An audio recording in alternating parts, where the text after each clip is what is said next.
Advanced Computer and Network Concepts is a veteran and Black-owned all-service tech company dedicated to fulfilling mission-based contracts and using innovative technology to support the communities where we work and live.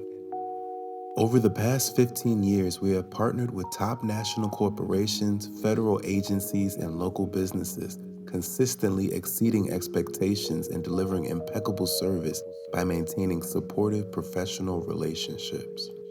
We are excited to be on the forefront of utilizing innovative technology to develop new software, mobile applications, and learning opportunities for our employees and community. This Tech Talk is one of several outreach and community initiatives of ACNC. To learn more about our organization, our research programs, or to become a member of the ACNC team, visit our website at acnc.solutions.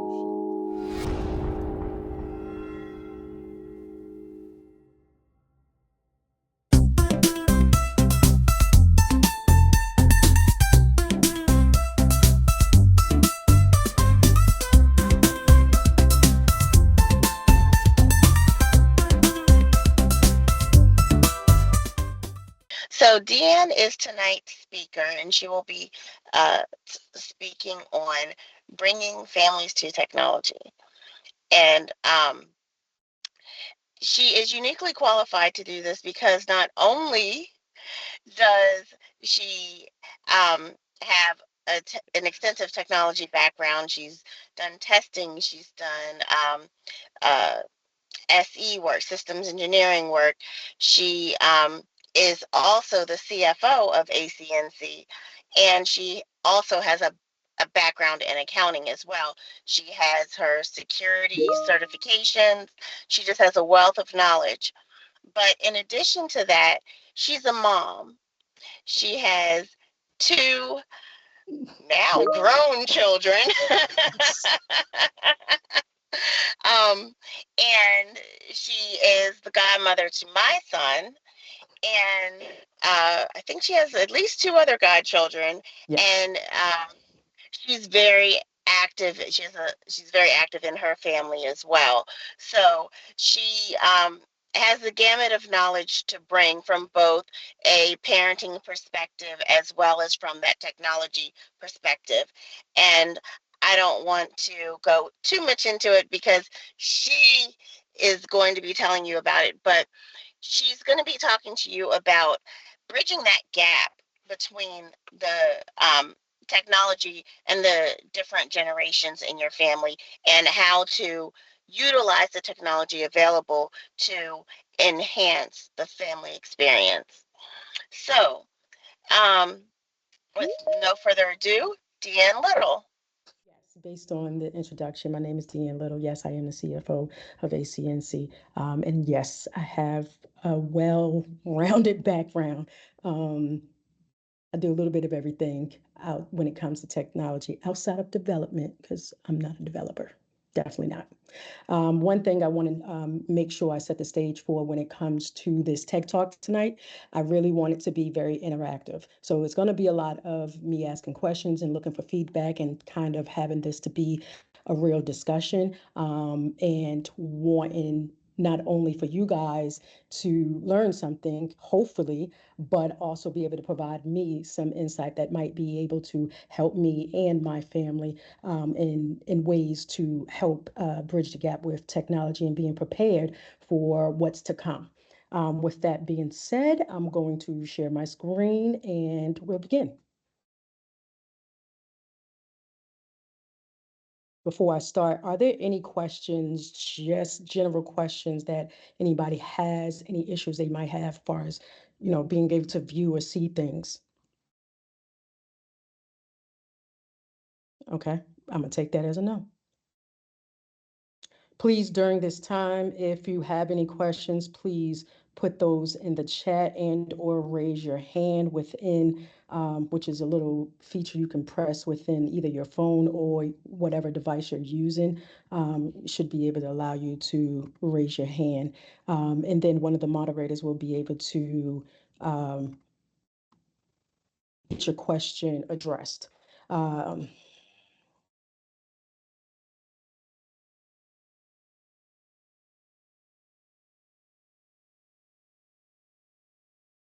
Okay, so we will start off as you see. Yes, leading technology, leading families to technology. The topics we will discuss is financial literacy and tech for families, health and wellness tech for families, skill building with tech with families.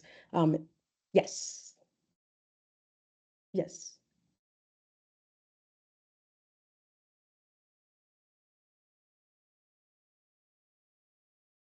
My apologies. So, hold on.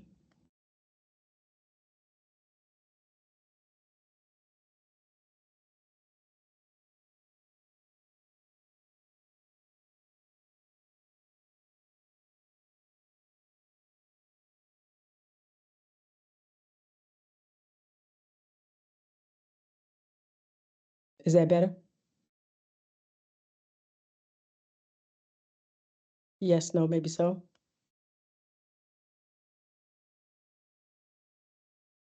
The other, gotcha.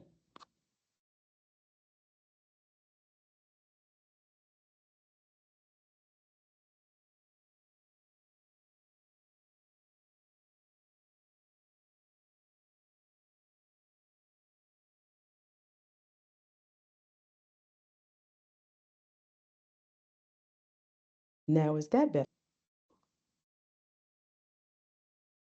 All right.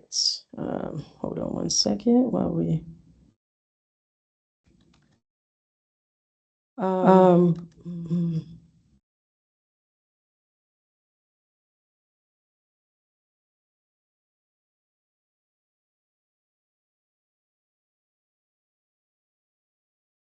okay. Okay. Again, leading families to technology. Let's go to the next one.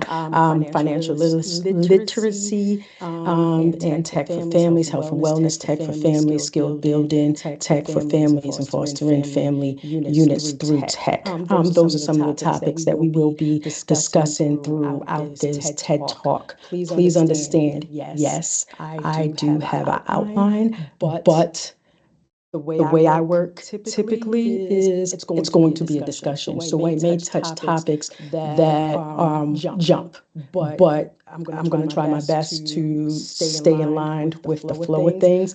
But based on the discussion, it is probably going to mix and match, which is fine and it's great. That is the hope. Okay, financial literacy and tech for families. So basically, with this, leveraging technology for financial literacy involves adopting digital first approach to personal financial planning, including utilizing digital experiences and tools that enhance the understanding of financial management, from budgeting and investing to debt management and retirement plans. So this is important, extremely important for us now. A lot of things are just not a lot. Everything is going digital. Absolutely everything is going digital. And generally, I know you guys, even within your own families, even with your kids, have experienced the transition just within the last 10 years. And so being able to help your family, whether they're retirement, whether they're young kids, or whether they're teenagers just starting businesses and things like that, because everything is shifting at such a fast pace, this is definitely important. Us having the tools and understanding of financial literacy and being acceptance of it in a digital space. So some things that this is me talking far and why it's important. Some things that we need to make sure, or I know that even within my family alone, far as internally, helping the young ones and the older ones get used to these tools. Simple things such as banking, other things such as investing.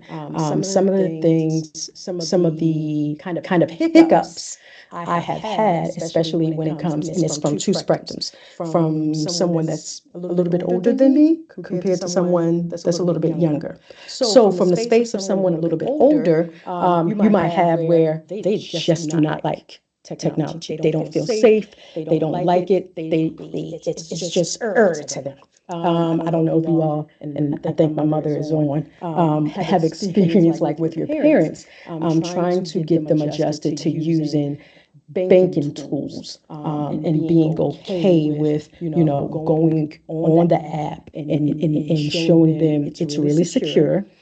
This is how you keep it secure.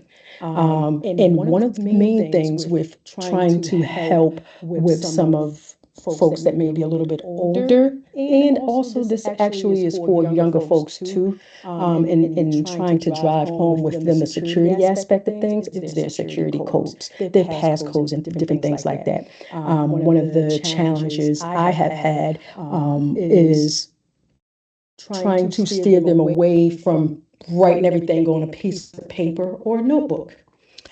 So that has been something that's been a little workaround. And here are some things I would suggest with doing that. If you're running into that, something that might be helpful is showing your loved ones, hey, if you use your notes or your email notes or something along those lines that's more secure, this will help you to keeping it in a secure place. Also helping them with understanding, keeping their passwords secure, not making them so simple. One thing I do with, within my family, especially immediate family, is I'm the backup. So by being their backup and their passwords, while they're adjusting to being able to keep these things secure and keep their memory going, because this also helps with memory.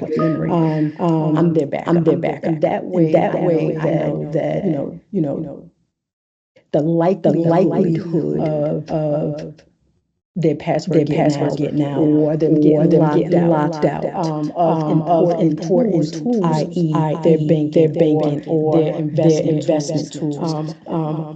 I'm always there to be able to help maneuver that. And some of the things that are what you might call tech savvy folks within our families, we need to be okay with taking ownership of that and helping our families along, and helping them feel comfortable.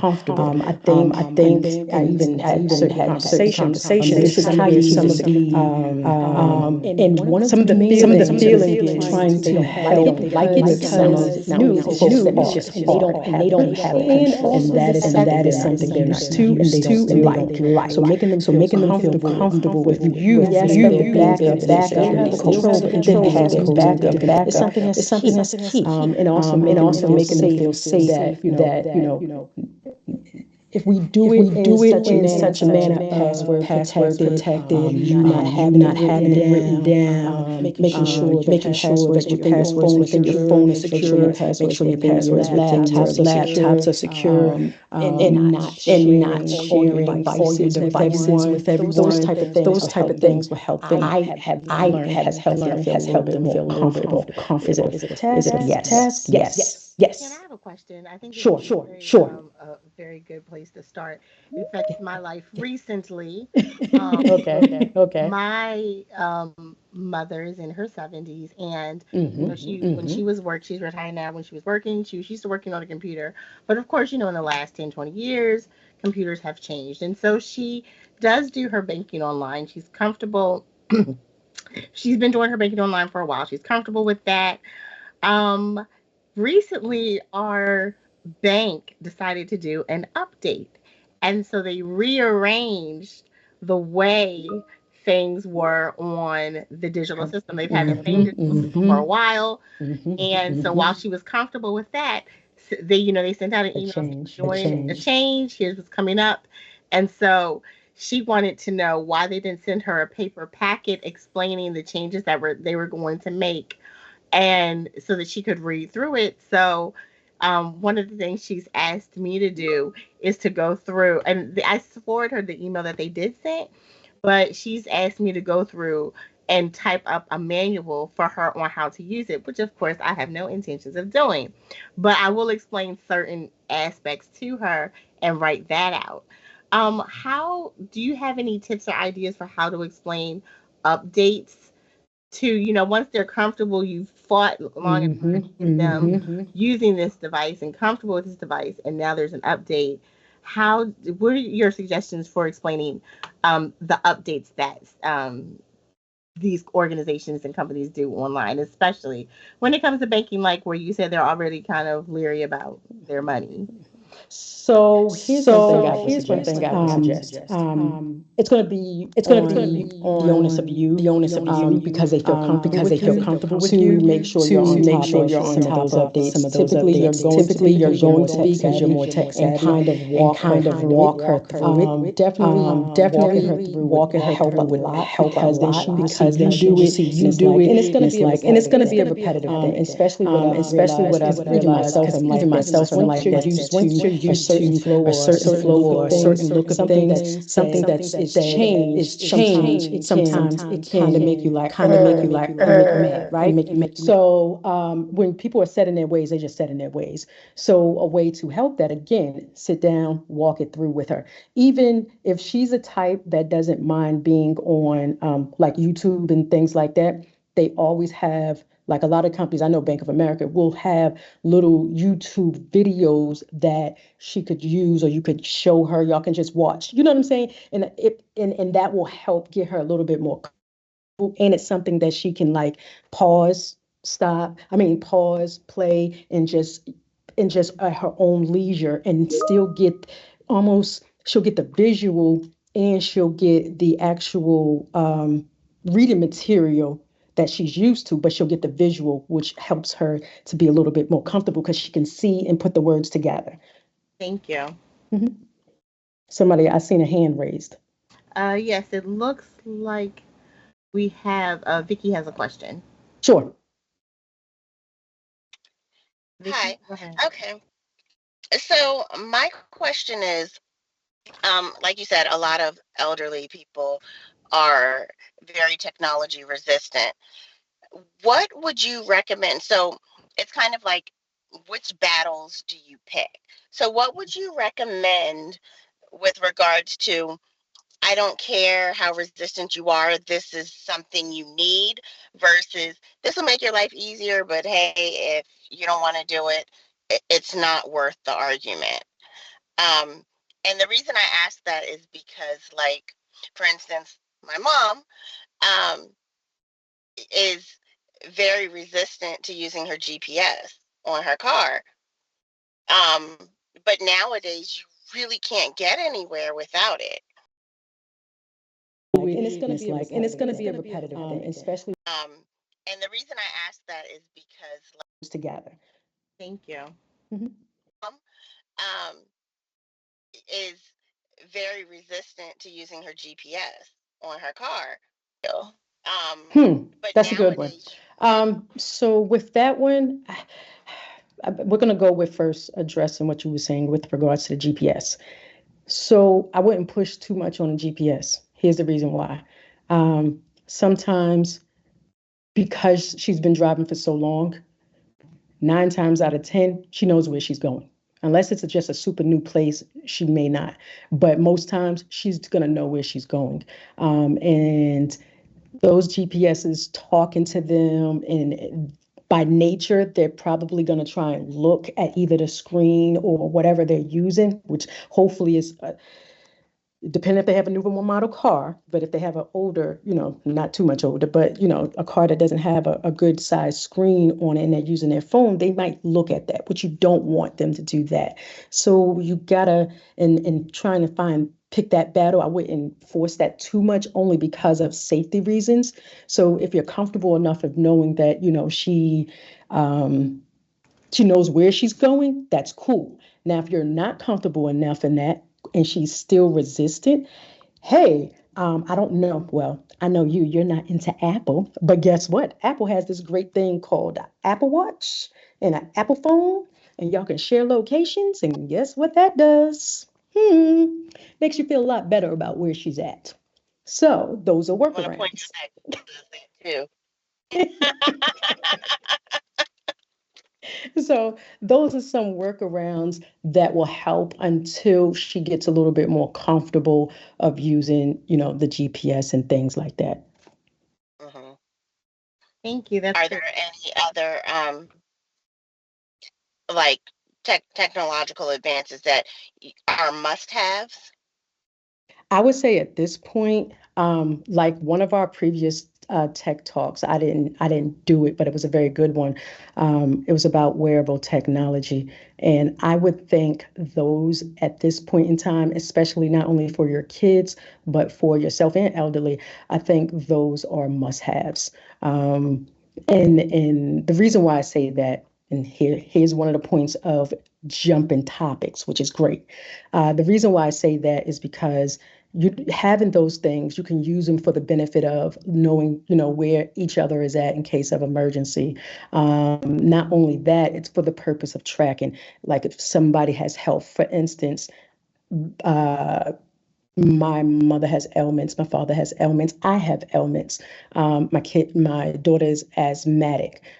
So getting those type of alerts are very helpful to be able to act fast when it comes to family members that might be having an episode, or even think about the thing of even if they're lost, like your example of her not using a GPS, maybe she's lost. So if she has some sort of wearable device, maybe she doesn't want to use a GPS, but if she has a wearable device and or she has shared location tools within her phone, that will be able to help you navigate to figure out where she is and or provide some sort of assistance that will be able to get to her before you may be able to. So though I would definitely suggest something like that. What else? Two more tops that you would think about. That's good. Say that again. Oh no, I was just refreshing the question. The two are there two other top tier technology things that you think are worth the fight? When it comes to finding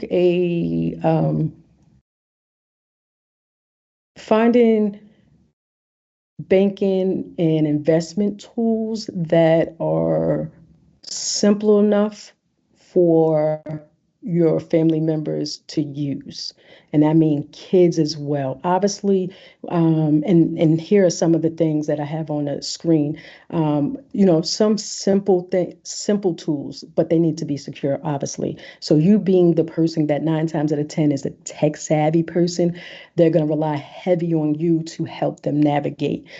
So as much as possible, finding some kind of simple tools, things that is real basic. For me, it might be agitating looking at something real basic, but for them, because they're getting used to it and you're wanting their buy-in, you're gonna need to use something real basic for them. And obviously cost friendly, because again, you're trying to get them to buy into it. Unless you're using something to where you're having more of the control of, and until they get used to it, that would be, something. I know for the kids, we start them out with green light. And yeah, my husband, he did a lot of research on that, and that was something that they started using pretty young.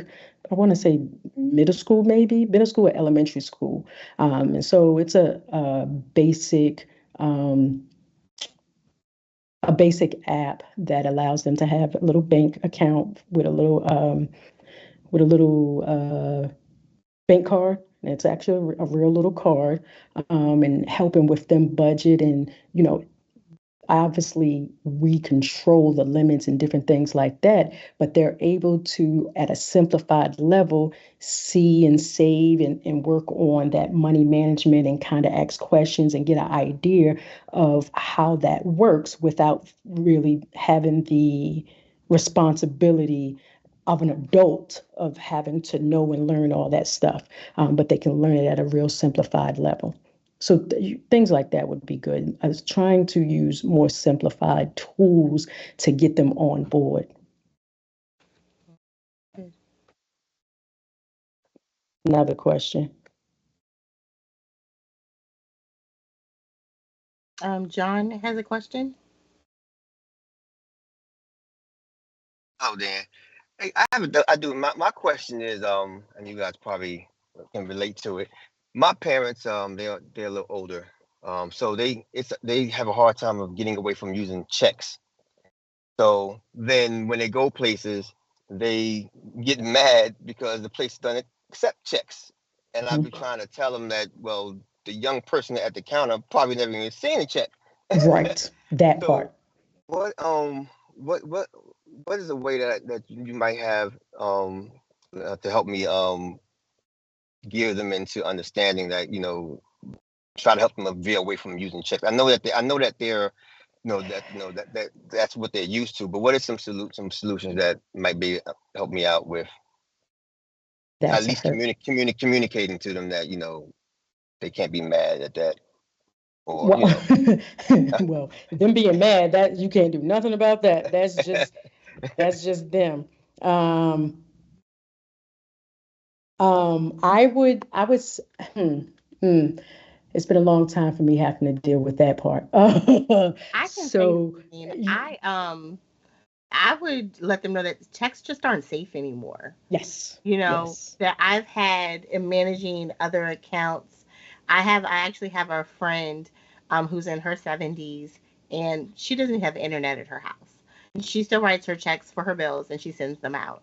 And I've tried to convince, I'm trying to get her to do that a different way because I've had experienced with business accounts where the checks are getting washed. You put them in the mail, someone opens the mail, they wash the check, they write it for, like, clear it out, write it out for an amount that's much greater than you initially intended, and they write it to themselves.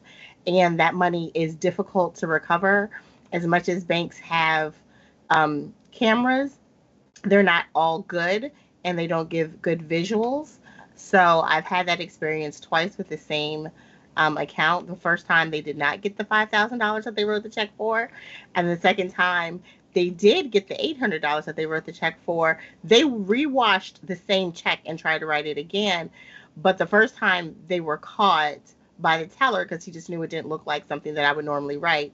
And then the second time they got the money, but it was like on a hold. So the bank was able to give the money back to me, but I would just try to get them to understand that just having checks out or not is not safe anymore. It's just not as safe as it used to be. yeah, uh, Lord knows I've tried that. Uh, So, But just and it's like a double y- whammy because my parents don't like ATMs either, and I always tell them like, well, if you take your check to the bank, they're gonna scan it, and it's gonna be, it becomes digital anyway. So so come with I'm them always with a getting friction with that. will come with the help. Will try and come with a happy medium, right? They don't like ATMs. They like going in the bank. Okay, they like going in the bank. No problem. But have how are they with looking at like videos and movies and documentaries? Because that might be a way to help them to understand why it's important for them to start shifting. So if you can give them some of those documentaries that speak on the scams and different things like that, and the likelihood of their information being taken with using a paper check regularly. Now, granted, we still write paper checks, right? Especially business wise, we still write them. But a lot of places don't take them. And those that do, um, showing them some visuals of, how it can be manipulated, how it can be stolen, all the different things with it, and kind of help move them in that direction. It's not going to happen overnight. It's going to be repetitive. And for John, for you, a helpful thing would be to use your siblings to help reinforce that shift. Got you. Thanks.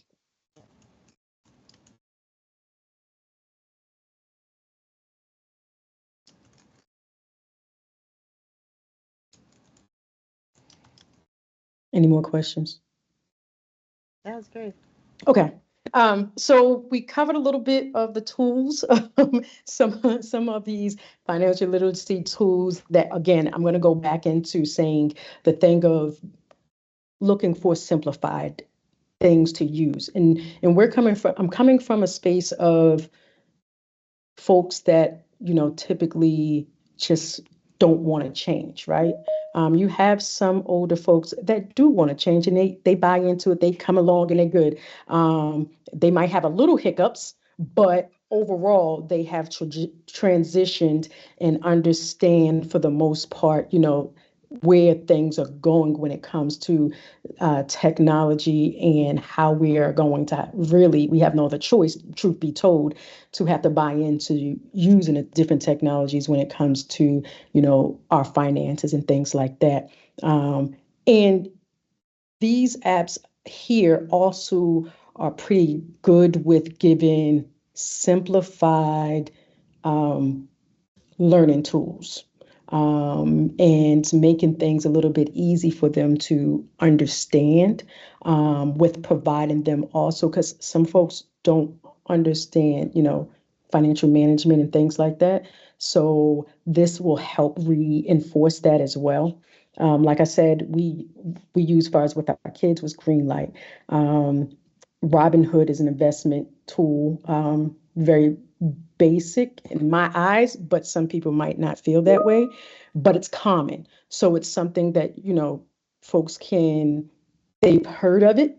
So they might be a little bit more easier to buy into, and help, give them the information on investment, crypto, and things like that. And no, do not ask me about crypto, because I'm not going into that conversation.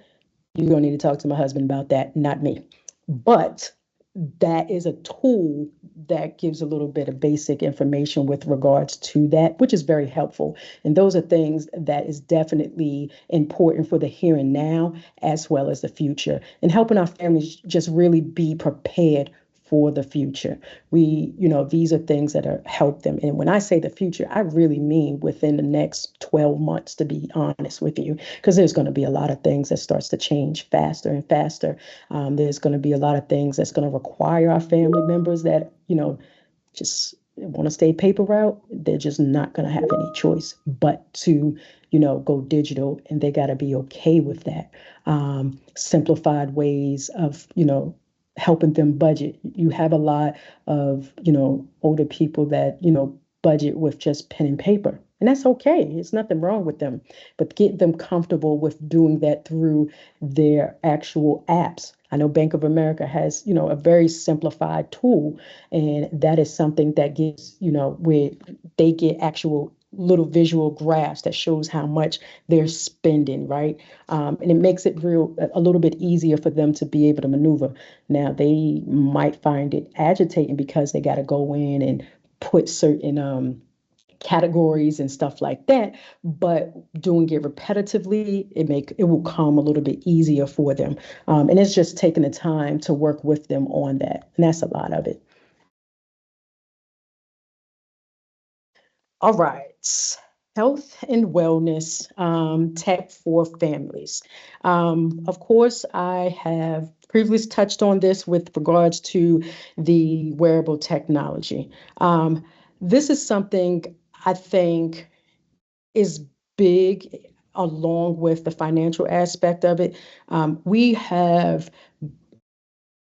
I don't know how everyone's family dynamics is, but I know within my family, it's a lot of us just close and extended, where, all variations of ailments, right? And a lot of these tools that are out there really are beneficial, and we can make them fun. We can make them fun in a way of, collaborating. I don't know how you guys communicate with your family, but I know for me, group texts, Facebook groups, Zooms, things like that, even sharing fitness apps, even doing, what's the one I have for my bike, Strava, I think it is Strava, even sharing that.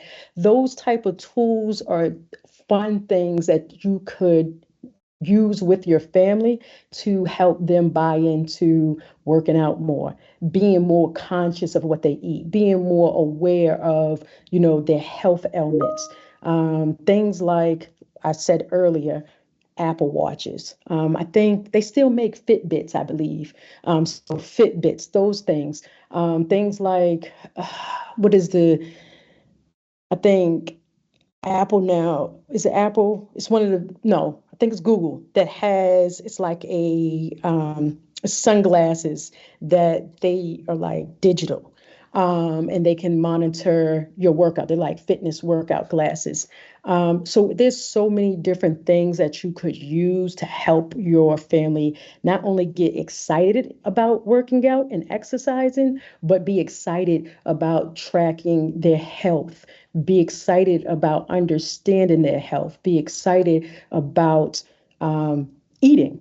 Um, there's so many different things, tools that can be used to give you a lot of information and helpful recipes and things like that to, eat better.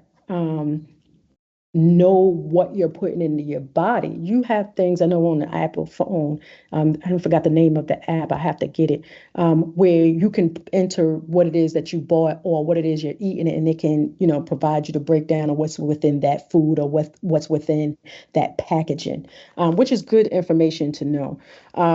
Also, things with regards to monitoring your parents' health.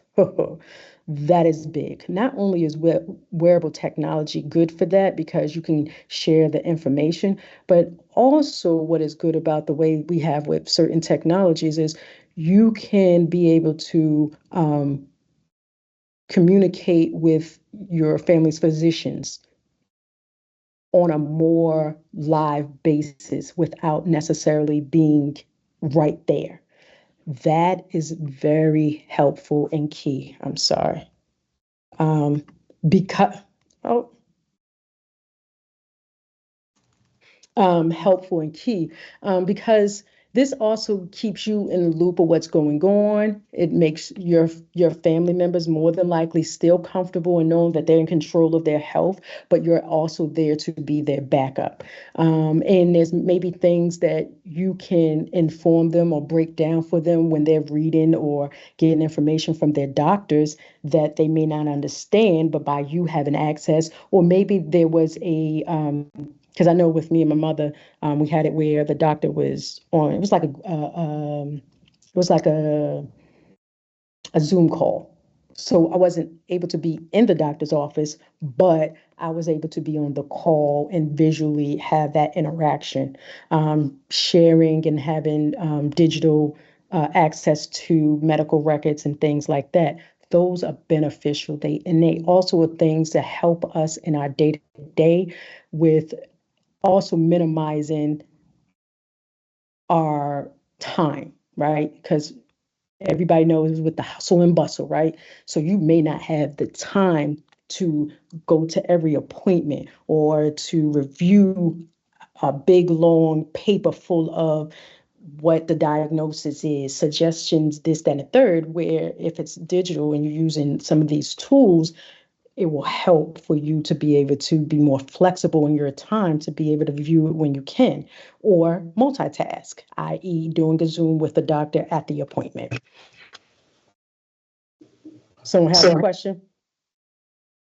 No, that's great information. So other things, obviously creating family challenges, things like that. Those are, good things. Again, you can use some of these tools, i.e. Strava. What is another one? Matter of fact, I'll look on it right now. While she's looking Apple. that up, just letting you all know that if you're looking in the chat, some of some other people on the call are giving us really good ideas as well. So go ahead Please and share.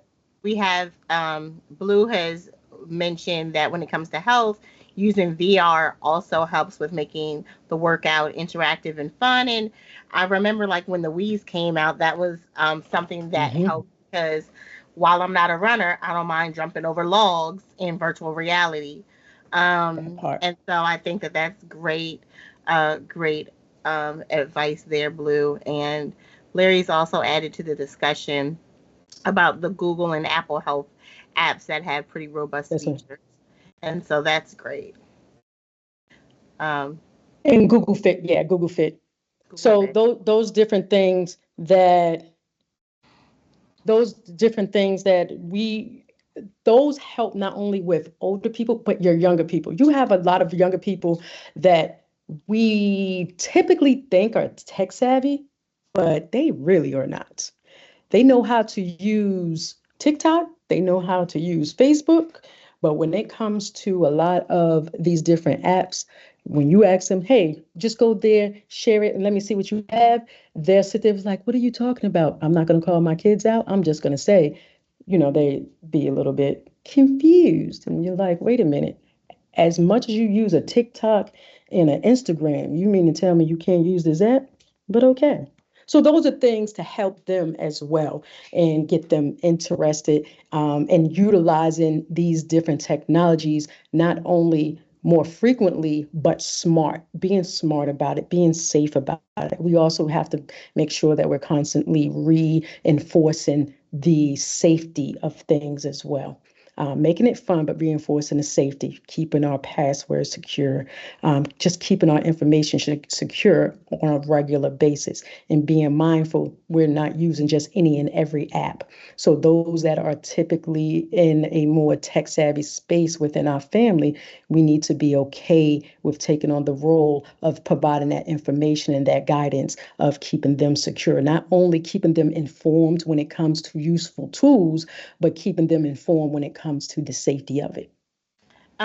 It looks like I apologize if I am mispronouncing your name, but it looks like Shanae is mentioning, as asking, what about something to track blood pressure? I know you've talked about wearable devices, and I know blood pressure is one of those things that's harder to track. I know these days you can get the devices to track them at home, but is there anything, I want to mention that, is there anything she's asking? Is there anything that you would recommend about tracking blood pressure? And then Blue also mentioned something, especially when we're talking about GPSs, that I think is just worth bringing up for mobile applications in general. But we're talking about a lot, we're focusing a lot on age. But there are also some other invisible um, hiccups or invisible things that we might not think about sometimes. Blue mentions that maybe sometimes if you are have ADHD, I think Blue mentioned, or something else where having too much to look at can become a hindrance. Mhm. So, um, can you talk to those when it, about the how what can we find for blood pressure, and then how do we get around things where there maybe technology, while helpful, is just giving us too much to look at. You mentioned having simple devices, so I think that would be something to expand on in the last few minutes that we have. Sure. So, the first question with regards to blood pressure. Now, for me, I use Apple. So the Apple Watch, the Apple monitor, health monitoring on my phone, and that's connected. So I'm not familiar with other types of devices. So if you're an Android user or something like that, I will pose that to maybe Vicky because I know her and Larry. If you all have any insight of what could be used with that regard, that would be great. Because I can So tell you, with I regards to wearable devices, Apple and Android offer the same sorts of things. They both offer gotcha. watches. There's a company that also offers a necklace. I can't remember the name of the company, but I remember I got a necklace from Swarovski, Swarovski. Hmm. There you go. and they had an app that went with it, and it wasn't a Swarovski app, but the technology. It's a necklace that you wear, and it monitors a lot of health things. You can also get, a $25 watch off of Amazon, um, if you don't want a subscription plan, or if Apple or Samsung products are a little too pricey.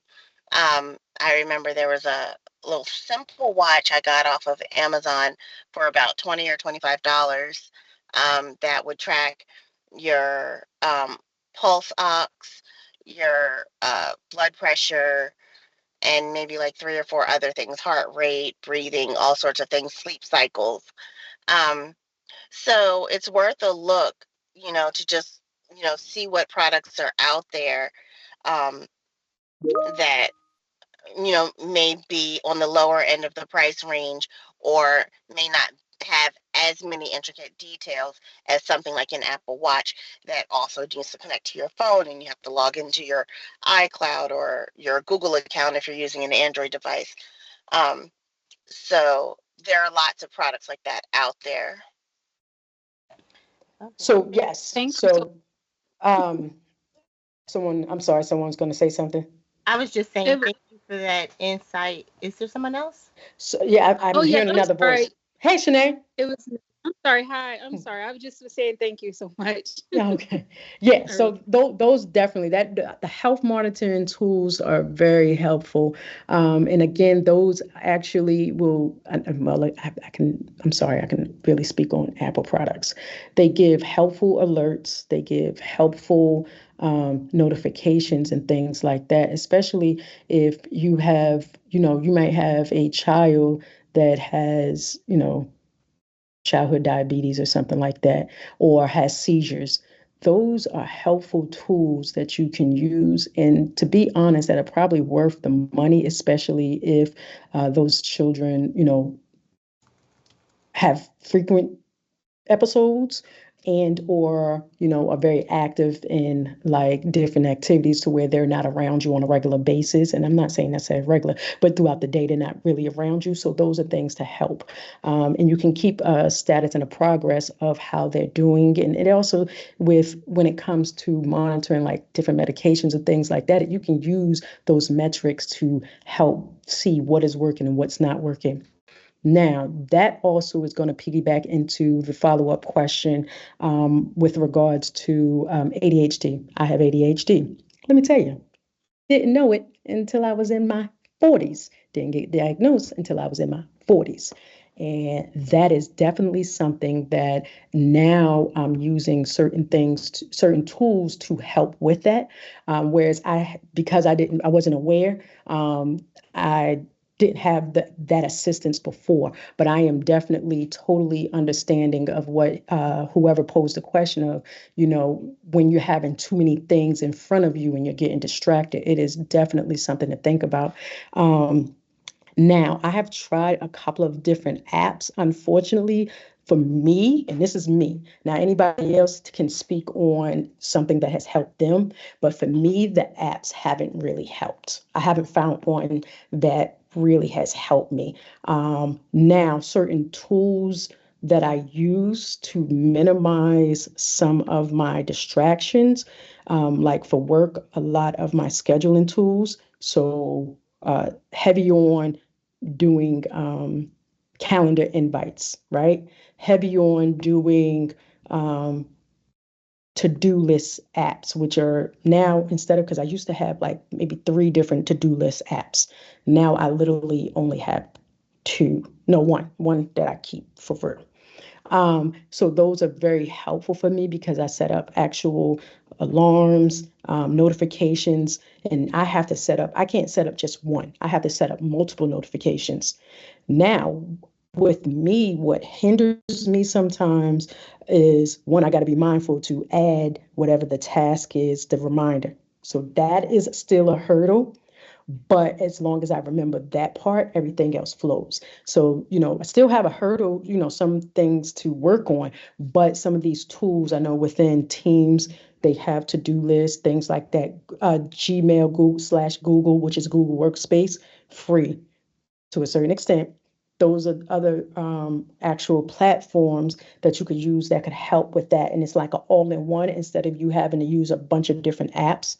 And because I've found that now I have to minimize my apps because having all those apps, yes, they're definitely a distraction, and it doesn't help with that. And also, not only ADHD, having an understanding of like the type of ADHD that you have that helps you to know, and it may help you to figure out which type of tool would be better for you with regards to your specific situation. I hope that answered or gave you some more insight on the question that you posed. I think that's great. As we're wrapping up, because it's about 8 o'clock and we want to be mindful of times, I know there's a lot to get through. It seems like we could have a I'm part. not even halfway through, but I I get it. Yes, you got to be definitely mindful of have a everybody's part time. two to this, but I'm just wondering, because this has been a lot of really good information. I'm taking notes, and of course, if you're familiar with our tech talks, you know that we will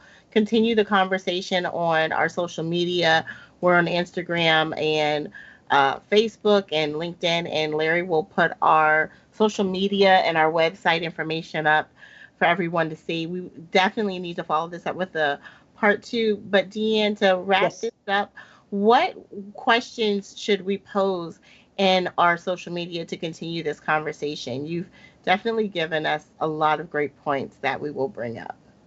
What do you First want us to thing, consider? well, with dealing with our families, pose the question of, for one, asking your family, what are their gripes with technology?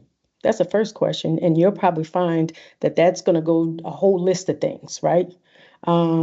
Then maybe pose the question of, for those, because not everybody is at a lower level starting point. You have a lot of family members that are mid range or above, and you find out from them, what are you interested in that you think that technology will, what, certain technologies will help you with, or futuristic technologies. Ask them those type of questions to see, if they even have done a little bit of research, and you're just needing to provide them either the resources and or the actual information, and have those discussions and walk them through um, whatever it is that they need. For those that are looking to learn on a basic level, learning tools, ask your family members, are you aware of these different platforms to help you to learn things? So I Mm-mm. think those three are starting points, which probably will spread out to a bunch of different things. Believe you me, they will open up the discussion. Thank you so much. I think that's great information. One of the things that was definitely new for me that I didn't think about. A lot of times we think about getting the family together on the same page with technology. We think it's first usually about our elderly family members who where technology just wasn't a part of the life growing up, and they didn't learn it. I mean, technology was really getting big, especially when it comes to phones and apps. I was probably in high school, college before those really started booming. And then we have the newer generation. One of the things that you really pointed out that just didn't hit me was that they're familiar with social media, but maybe not mobile applications. Texting. And then, of Mhm. course, probably not the knowledge of how to use why those apps are there. Wisely. And yes, Hmm. so that's really good point to put out. So thank you so much for sharing. Thank you everyone who's visited tonight. We want to give Deanne rounds of applause on leading this discussion. It's been very fulfilling, and I'm definitely certain that we'll be putting up a part two that we'll have to have later on in the year to finish up this discussion because their technology is going to continue to grow, and there's just going to be so much more that we need to be able to learn to support our families and to protect our families. Someone So just raised their hand. let me just see what this yeah, who do we have here with this final question? Lawrence has a final question. Thank you, Lawrence. Go ahead.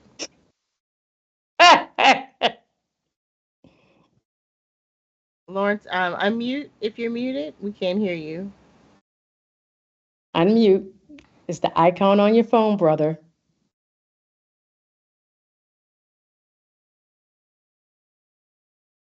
Okay. I think you're still muted, Lawrence. Oh, no question, just waving his hand. Oh, Okay, that's great. And as we close out, just go ahead and take a look in the chats. People have added some really great information. Thank you for sharing. And if you have any last words that you want to give to us, TM, we'll close with you. sure. I One of the main things I said, like I said, I'm really family oriented.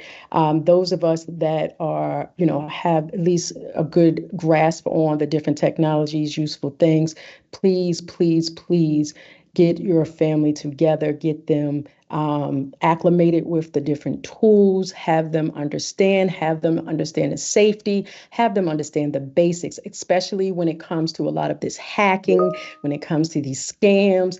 help our families get involved, help our families with business and get involved. I didn't quite get to touch on that, but hopefully within the next one, I will touch more on that as well, because that's key as well. Having our family connected and being able to grow with this, with the way this technical space or tech or digital space and how it's shifting so far, help our share, educate, and do your best to find Advanced ways Computer to and get Network everyone's Concepts is a buy-in veteran so and that black as a owned all collective service they tech can company grow as well dedicated and be to prepared fulfilling for the mission things to based. come, and be able to maybe even be the change for the things to come. That's it. Excellent. Thank you so much. Good night, everyone. Thank you for being Good here. night. Again, we are on Facebook, Night. Instagram, LinkedIn, and our website. So thank you so much.